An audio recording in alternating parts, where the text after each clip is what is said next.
Hi, everyone. Welcome to Women in Politics. Today, I want to talk about what feminism looks like. It's a concept that's often misunderstood, undervaluated, and forgotten. It's a topic that we don't like to talk about, particularly in political science, because it can come with some challenges. When we look at women who run for office, and let's think back, Nikki Haley was the Republican presidential primary in 2023. Some of the barriers she faced was whether or not she was a feminist. And that was coming from voters in the Republican Party. After all, she is running in the Republican primary, so we didn't really poll any of the Democrats. It was mainly Republicans because she has to make it out of the Republican primary, right?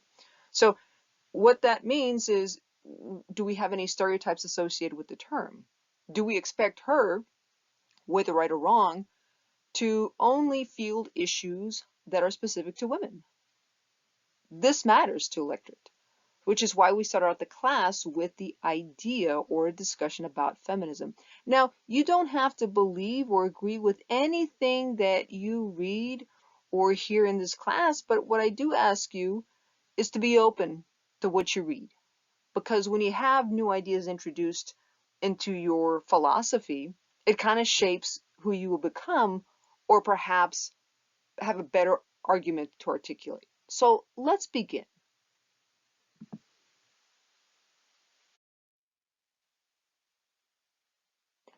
I'm going to begin with a brief overview of the four waves of feminism.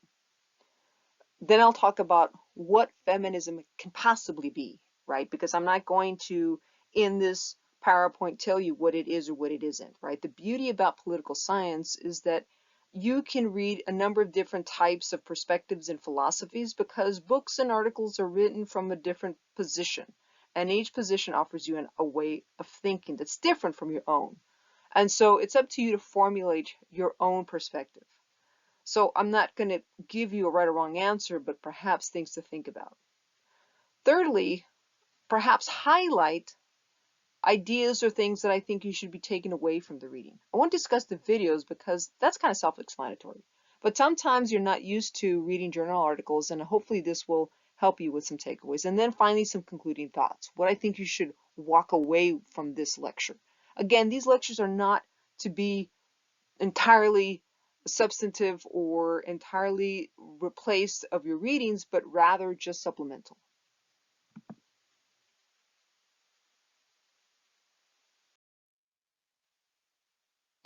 There are four waves of feminism. The first wave is between 1848 and 1920, and we know from our history classes back in high school or in perhaps your other college courses, the documentaries that you've may seen perhaps on Netflix, the movement is aimed at gaining the rights for voting.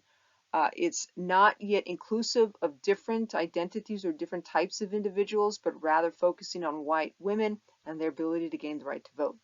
The second wave is between 1963 and 1980s, and this was a very tumultuous few decades. We had civil rights going on, women's rights going on. We had the Kennedy assassination, the Nixon impeachment. We had Iranian hostages from the Carter area, Reagan being elected, and Reaganomics being introduced. So a lot going on. This wave called for a reevaluation of traditional gender roles in society and an end to sexist discrimination. Like the suffrage movement, the second wave of feminism drew criticism from centering privileged white women, which caused diverse and colored women to move away and form their own feminist organizations, right? Which is when we begin to see feminist scholarship being created and written. The third wave of feminism. This wave embraced the spirit of rebellion instead of reform. They encourage women to express their sexuality and individuality. This wave also sought to be more inclusive when it came to race and gender. For example, we had a variety of scholars, feminist scholars, come to the forefront and present their literature. Scholars and theorists like Kimberly Crenshaw, who developed the concept of intersectionality. And in this concept, she analyzes various types of oppressions that can overlap and can influence your situation. So this intersectionality was based on race, class, and gender. And when you have all those factors piling on themselves to define who you are, it can be a challenge. The fourth wave of feminism, which is the present day. This is difficult to define. The emergence of the internet has certainly led to a new band of social media fueled activism. If you recall the hashtag #MeToo movement, what it aimed, or its goal, was to hold powerful men accountable for their actions, as well as the system that allowed the misconduct to happen. So it's relatively new, but it seems like it's not going away. So what's feminism? The most basic definition of the term: feminism is a belief in equal rights for women and men, or the advocacy of women to have equal rights. It's not about taking from men and giving to women, or taking from women giving to men. It's about everyone having equal rights. And I'm not talking about socialism that you hear political pundits talk about, because oftentimes there's a misconception of what that term is, right? This is basically about equal rights. So feminism has various outcomes that we can measure when we see it, right? The first is identification with the overall well-being of the individual, or the sexual satisfaction, right? The second is identification with feminist ideas that you want to be protective. There should be no more body shaming. There should be no more eating disorders. You shouldn't shame postpartum depression. You shouldn't shame menopause, for example. It's all about bringing the private into the public. The third is an advocacy, or you act as an advocacy. In other words, feminism can be instrumental in many social movements around the world, including women's suffrage in different countries, property rights, and empowerment, and what that means. And when it's all said and done, feminism is a scary concept. It's a concept or a word that you're uneasy with identifying. And why?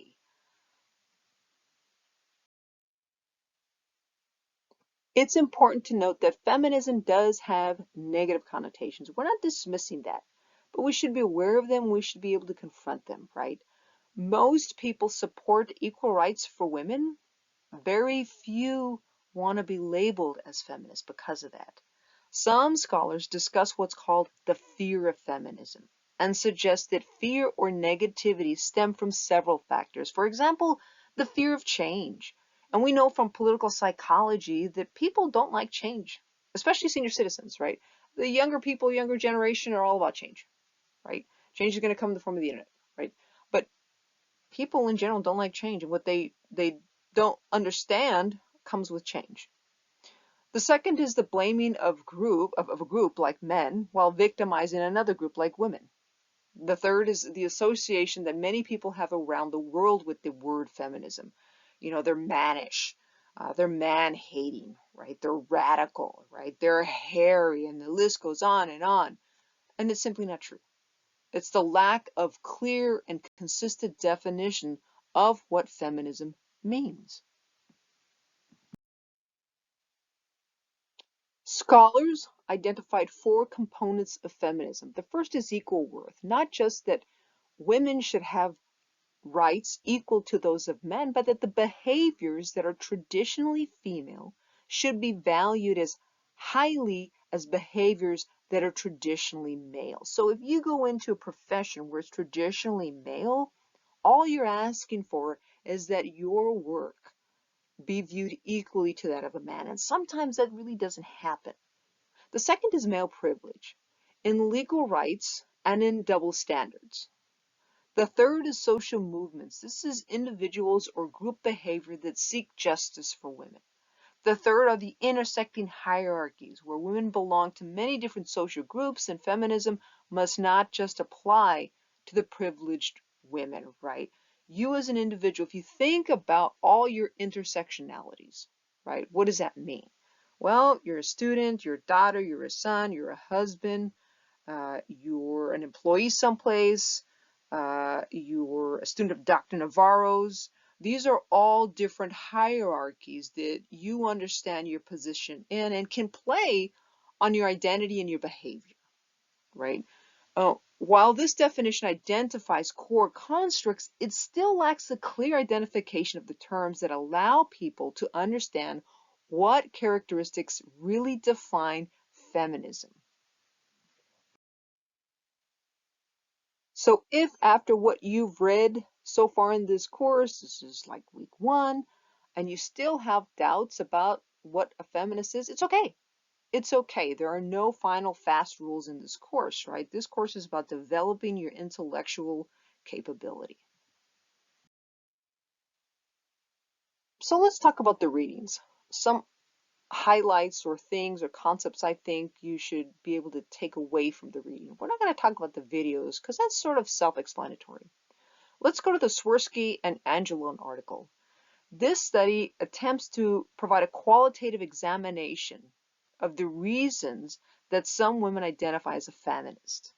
The methodology: women's organizations throughout the United States were contacted through what's called a snowball sampling via social Twitter. So what's a snowball sampling? So that's a sampling that says, okay, I'm going to contact Dr. Navarro. Dr. Navarro knows so and so. I'm going to contact that person. They're going to connect me with this person. That's a snowball sampling. Okay.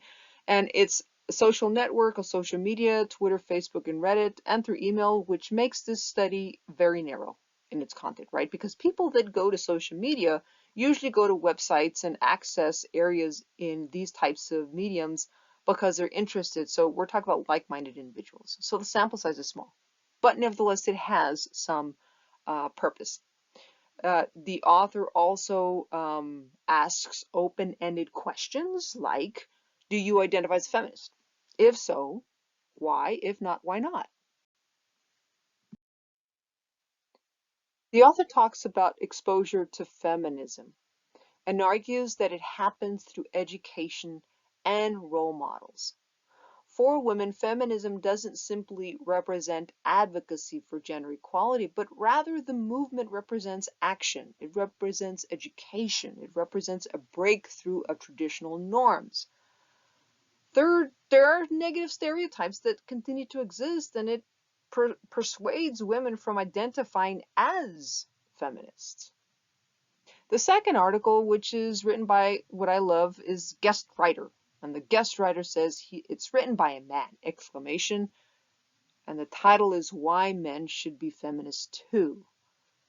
In this article, the author says, and he wants to remain anonymous, which kind of says something about the topic of feminism that we've been discussing, right? But I digress. The author says that feminism is about equality. He recognizes the privilege of patriarchy as well as the inequalities that can follow. He argues that feminism is not about an individual situation, but about a collective society, that perhaps maybe we should change the way we think about different groups of people. So some concluding thoughts.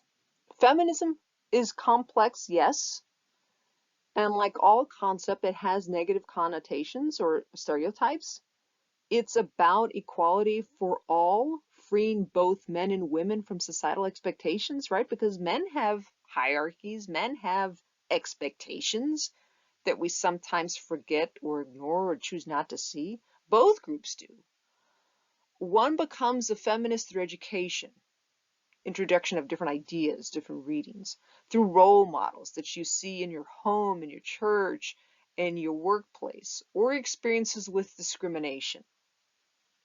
So what I want you to think about is, what are your thoughts about feminism as a concept? Do you identify as a feminist, right? And if so, does that idea or the concept that you have about feminism weigh or influence how you could possibly vote for a female candidate if you saw one running for president?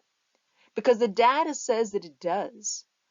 And so as we go through each week, we're going to be able to identify variables or factors that can pose as a challenge for female candidates. We'll stop here and take on another subject next week. Thanks for your attention.